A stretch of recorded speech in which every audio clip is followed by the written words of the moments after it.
এবার আসল আয়রন ম্যানের মতো রং করার সময়। প্রথমে পিঠ আর বাহু লাল করছি। হ্যাঁ, এরকম স্প্রে করলে ভালো কভারেজ হয়। এবার লেগে গোল্ড যোগ করার পালা। দেখো কালার ট্রান্সফরমেশন কত সুন্দর হচ্ছে। প্রায় হয়ে গেল, এবার দাঁড়িয়ে দেখি। পা থেকে দেখি একদম রিয়েল কালার হবে।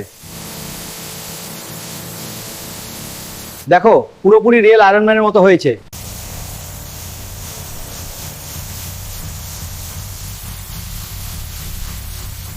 Please like, comment, share, and subscribe.